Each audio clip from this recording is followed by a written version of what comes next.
टमाटर में सिर्फ़ एक चीज़ मिलाकर लगाते ही आपके बालों की जितनी भी समस्या हैं जड़ से ख़त्म हो जाएँगी एक बार में ही।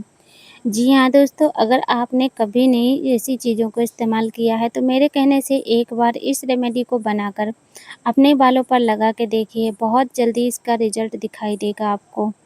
जो आप बाज़ार से महँगे-महँगे से डाई केमिकल वाले खरीद कर लाते हो, उससे तो कहीं गुना अच्छा होता है कि आप ये नेचुरल चीज़ों को इस्तेमाल करना शुरू कर दें। दोस्तों, जब से मैंने इन देसी चीज़ों को इस्तेमाल करना शुरू किया है, यकीन मानिए मेरे बाल बहुत हद तक ठीक हो चुके हैं। जो मेरा एकदम रियल है पर मेरे एक्सपीरियंस मैं उसको आप लोगों के साथ में शेयर करूँगी। आपको यकीन नहीं होगा, सच मैं बता रही हूँ कि कितना ज़्यादा इफ़ेक्टिव होती हैं ये देसी चीज़ें। तो दोस्तों, इस रेमेडी को बनाने के लिए हमें चाहिए जो हमारे घर में ही मिल जाएगा, वो है टमाटर। दोस्तों, टमाटर ज़्यादा नहीं लगने वाला है किलो 2 किलो, बस यहाँ पर केवल 1 या आधा टमाटर की ही ज़रूरत होती है। इसके बाद हमारे अभी देखिए गर्मी के मौसम में आम जब लोग खाते हैं ना तो उसकी गुठलियाँ जो होती हैं इसको फेंक देते हैं। ये कूड़ा नहीं है, ये खजाना है, ये समझ लीजिए आपके बालों के लिए। दोस्तों, ये गुठलियों को लेकर आप थोड़ा धूप में इसको रख दीजिए, इसका थोड़ा गीलापन ख़त्म हो जाए तो ये सूख जाएगा। और आप चाहें तो इसको ज़्यादा सुखा के भी रख सकते हो, लेकिन इसको फोड़ने के बाद में। दोस्तों, ये थोड़ा-सा सूखी हुई है गुठली, तो इसको मैं यहाँ पर फोड़ ली हूँ। और देखिए जब फोड़ रहे हैं गुठली को तो इस तरीके से फोड़िएगा। इसके ऊपर जो होता है एकदम धार, उसी के ऊपर किसी वजन चीज़ से मारेंगे तो ये अपने आप मुँह इसका खुल जाता है और आसानी से आप इन गुठलियों को अंदर से निकाल सकते हैं। देखिए, ये जो अंदर का गूदा होता है बस यही हमें चाहिए। अब इस गूदे का देखिए ऊपर का हिस्सा होता है ना काला-काला सा, उसको निकाल देना है। ये छिलका होता है एकदम पतला-सा, तो इसको हटा देना है। बाकी आप इसी तरीके से और भी गुठलियों को छील कर और धूप में सुखा के रख लीजिए। फ़िलहाल मैं यहाँ पर अभी इतना ही दिखा रही हूँ आपको। इसके बाद इस तरीके से गुठलियों को देखिए बारीक करना है। तो मैं यहाँ कद्दूकस ले ली हूँ क्योंकि अभी ये थोड़ी-सी मुलायम थी इसलिए कद्दूकस हो गई है। अगर थोड़ा ज़्यादा ये सख्त हो जाएगी धूप में सूखने से, तो इसको कूटनी में डालकर हमें कूटना पड़ेगा और कूटने के बाद आप मिक्सी जार में डालकर पीस लीजिए और पाउडर इसका सुखा के रख लीजिए डिब्बे में भर के साल भर के लिए। आराम से आप इस रेमेडी को बना सकते हैं फिर। तो मैं यहाँ पर आपको अभी ये ताज़ी गुठली का रेमेडी बना के दिखा रही हूँ और जो मेरे पास बची हुई है उसको मैं रख दूँगी क्योंकि मैं इसी तरीके से और भी सुखा के रख लूँगी। अब ये देखिए इसका जो बारीक पाउडर बन गया है, इसको हम साइड में रख दिए हैं। बाकी इस टमाटर को लेना है और देखिए टमाटर को भी कद्दूकस कर लेना है मुझे। ये देखिए, इसका बारीक पेस्ट बना लेना है। अब देखिए आधा ही हमने यहाँ पर टमाटर लिया है। अब आधा टमाटर को हम मिक्सी जार में डालकर नहीं पीस सकते क्योंकि इतना सा है पूरा मिक्सी जार के ही लिए होगा, तो इसलिए अच्छा रहेगा कि मैं कद्दूकस कर लूँ। तो ये थोड़ा-सा मोटा-सा है लेकिन कोई बात नहीं है ये भी हम इसको कैसे बनाएँगे ये देखिएगा आप। दोस्तों, अगर आपके पास लोहे की कढ़ाई है तो उसे ले लीजिएगा। मेरे पास नहीं है तो मैंने तवे का इस्तेमाल किया है क्योंकि ये लोहे का होता है। बाकी कढ़ाई मेरे पास एल्युमिनियम की है इसलिए उसको नहीं ली हूँ। तवे में जो है ये लोहे का होने की वजह से इसमें आयरन की मात्रा भरपूर मात्रा में इसमें आ जाएगी जब हम इस रेमेडी को बनाएँगे। तो देखिए इस तरीके से हमने इस तवे में डाल दिया है गुठली का पाउडर और साथ ही हमने एक टुकड़ा छोटा-सा नींबू का रस निकाल कर डाल दिया है और ये जो पेस्ट है तैयार किया,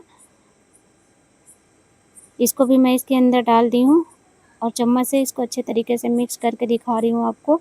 इसको इसी तरीके से मिक्स कर लेना है, ठीक है? अच्छे से ये देखिए और ये जो गुठली होती है ना, इसका कलर धीरे-धीरे चेंज होने लगेगा। अभी देखिएगा आप। ये देखिए इस तरीके से मिक्स करने के बाद में हम इसको ऐसे ही छोड़ दें और इसके बाद हमें लेना है थोड़ा-सा पानी। अभी मैं तवे पर इसको बना रही हूँ इसलिए मैं पानी ज़्यादा नहीं डाली हूँ क्योंकि इधर-उधर गिरने लगेगा इसलिए। और एक बार में लगाने के लिए इस डाई को मैं बना रही हूँ, तो इतना काफ़ी है बालों में लगाने के लिए। और देखिए हम खुद से बना रहे हैं ना, तो इसमें थोड़ा बहुत कम ज़्यादा हो सकता है, तो आप थोड़ा एक अंदाज़े से बनाइएगा हिसाब से कि आपके बालों में लगाने के लिए पर्याप्त हो जाए इतनी चीज़ें इसमें इस्तेमाल करना। इसके बाद मेरे पास सूखा हुआ गुड़हल का फूल था, अगर आपके पास पाउडर है तो उसे ले लीजिए। जितना मसाला हमने इसके अंदर डाला है ये सारा धीरे-धीरे करके पकने पर कुछ इस तरीके से इसका रंग हो जाएगा और थोड़ा गाढ़ा भी हो जाता है पानी जलने के बाद में। ये देखिए इस तरीके से। अब ये जब हमने कुछ इसकी थिकनेस यहाँ तक पहुँच गई तो गैस को बंद करके ठंडा होने के लिए छोड़ दिया था। अभी मैं आपको इसको दिखा रही हूँ कितना गाढ़ा ये पेस्ट मैंने तैयार किया है। बहुत ज़्यादा इसको नहीं सुखाना है, इसमें थोड़ा सा गीलापन होना चाहिए ताकि इसका हम रस निकाल सकें। फिर जितना ये पूरा मसाला है इसको छन्नी में निकाल लेना है। आप चाहे किसी साफ पतले कपड़े में निकाल लीजिए इसका रस निकालने के लिए। अब बस इस तरीके से हम इसको दबा कर चलाएंगे तो फिर इसका जितना भी गाढ़ा पेस्ट है वो निकल जाएगा। ये देखिए कटोरी में आप देख सकते हो कलर तो बहुत ही अच्छा आया है।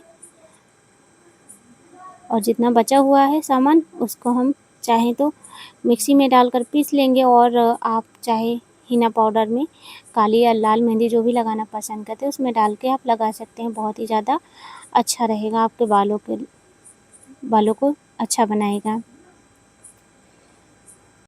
तो अभी आप देख सकते हो ये बढ़िया सी डाई होममेड डाई बनकर तैयार हो चुकी है। इसमें हमारे एक भी पैसे खर्च नहीं हुए हैं, बस इसको बनाने में जितना समय लगा है वही आप सोच सकते हो कि उतनी ही हमारी मेहनत लगने वाली है।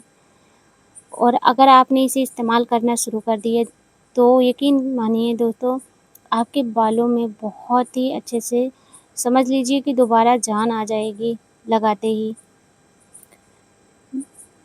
ये देखिए तवे पर लगा हुआ थोड़ा सा मैंने इसका पेस्ट हाथ पे लगाया तो देख सकते हैं कलर इसका कितना प्यारा सा हाथों पे छोड़ रहा है। देखिए ये मार्केट की डाई तो है नहीं जो कि आपको तुरंत काला काला सा नज़र आने लगेगा। तो इसको हम जैसे जैसे इस्तेमाल करेंगे लगभग 1 से 2 महीने 3 महीने तक आपको इसे इस्तेमाल करना पड़ेगा। और ऐसा नहीं है कि रोज़ डेली इसको लगाना है, आप हफ्ते में 1 बार 2 बार जब भी आप मेहंदी लगाते हो जैसे उसी तरीके से आपके पास जब भी टाइम हो और लगाने के आधा घंटा तक आपको इसको अपने बालों पर ज़रूर रखना है। इसके बाद आप नॉर्मल पानी से शैम्पू कर सकते हो। अब यहाँ पर देखिए मैंने इसके अंदर आंवला का तेल डाल दिया है 1 चम्मच भर के। आप चाहे इसके अंदर पाउडर भी डाल सकते हो अगर आपको सफ़ेद बालों की समस्या है तो। और अगर आप अपने बालों को सिल्की और शाइनी बनाना चाहते हैं, मजबूत बनाना चाहते हैं उसके लिए आप आंवले का इस्तेमाल ना भी करें तो कोई बात नहीं है, लेकिन बालों के लिए आंवला सबसे ज़्यादा बेहतर माना जाता है। तो आप ज़रूर डालिए, तेल है तो तेल डाल दीजिए, अगर पाउडर है तो पाउडर डाल दीजिए। अब मैं इसे आज नहीं इस्तेमाल करूँगी, कल इस्तेमाल करूँगी इसलिए इसको पॉलीथीन दोस्तों आज मैं लगाने जा ही रही थी तो मुझे याद आया कि आज बृहस्पतिवार है, तो इसलिए मैंने इस डाई को बना के रख लिया है। अब मैं कल लगाऊंगी। आप चाहें तो हमारी शॉर्ट वीडियो वॉच कर लीजिएगा चैनल पर जाके, वो नेक्स्ट डे आएगी। अभी तो देखिए आज मैं नहीं लगा रही हूँ, नहीं तो आपको लगाते हुए भी मैं दिखाती। और दोस्तों मैं इन देसी चीज़ों पर क्यों विश्वास करती हूँ पता है, क्योंकि मेरे बाल एकदम जड़ से समझ लीजिए उड़ गए थे। जो खुसड़ू वाली बीमारी होती है वो हो गया था मेरे सर पे, चकता चकता सा जो होता है। दोस्तों मैं बहुत परेशान थी, मैं छोटी थी 8 क्लास में पढ़ती थी तब मेरे सर में ये समस्या हो गई थी। दोस्तों मुझे समझ में नहीं आ रहा था, मेरे मम्मी पापा भी बहुत परेशान थे कि बाल जड़ से एकदम उड़ गए हैं, अब क्या करें। और जहाँ पर हम लोग मांग पे सिंदूर लगाते हैं ना वहीं पर हुआ था। धीरे धीरे करके जितनी हमारे हाथ की गदेली होती है उतने में हो गया था। दोस्तों मैं क्या ही करूं, मुझे कुछ समझ में नहीं आ रहा था। फिर हमारे गांव की एक बुजुर्ग दादी थी, उन्होंने बताया कि अगर आप सरसों के तेल में 4-5 जोंक मिल जाए उनको, अगर आप जलाकर उस तेल को इस्तेमाल करो लगभग 2 से 3 महीने। दोस्तों मैंने उस तरह से बताए हुए तरीके से लगभग 3 महीना उस तेल को लगाया है रेगुलर बालों पर। अपना साबुन, शैम्पू जो भी लगाती थी उसको तो लगाती ही थी, लेकिन जैसे ही बाल धोती उसके बाद में उस तेल को मैं लगा लेती थी ब्रश से और फिर कंघी कर लेती। तब मैं छोटी थी, उतना नहीं मुझे था पता, लेकिन फिर भी मैं अपना उसको इस्तेमाल करती थी और कुछ भी नहीं लगाया, कोई दवाई नहीं खाई और कुछ नहीं लगाया। दोस्तों आज मेरे सर में बहुत अच्छे से बाल हो गए। जब मेरे बाल दिखने लगे छोटे-छोटे से, दोस्तों मैं बहुत खुश हुई, यकीन हो गया कि वाक़ई में ये देसी चीज़ें काम करती हैं। दोस्तों अगर आप भी अपने बालों की समस्या से जूझ रहे हैं, किसी चीज़ के लिए रेमेडी ढूँढ रहे हैं, तो आप अपने बालों के लिए वही रेमेडी इस्तेमाल कीजिए जो आपके बालों में समस्या हो और एक ही रेमेडी को इस्तेमाल कीजिए लगभग 2 से 3 महीना। ऐसा नहीं कि आज ये लगाया, कल वो लगाया, तो ऐसा करने से आपको कोई भी फ़ायदा नहीं होगा। मेरा तो काम ही है वीडियो बनाना, तो मैं रोज़ डेली नई-नई रेमेडी आपके साथ शेयर करती हूँ।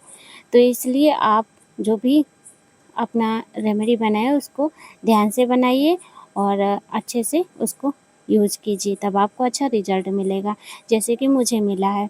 दोस्तों मेरी बातों पर आपको यकीन नहीं होगा, लेकिन मेरी जो रियल लाइफ़ है मैंने आपके साथ शेयर की है। उम्मीद करती हूँ आज की वीडियो आपको ज़रूर पसंद आई होगी। तो वीडियो को लाइक करना, अपनी राय ज़रूर कमेंट में देना। चैनल को सब्सक्राइब कीजिएगा अगर ऐसी ही वीडियो देखना पसंद है तो। Thanks for watching. मिलती हूँ नई वीडियो में।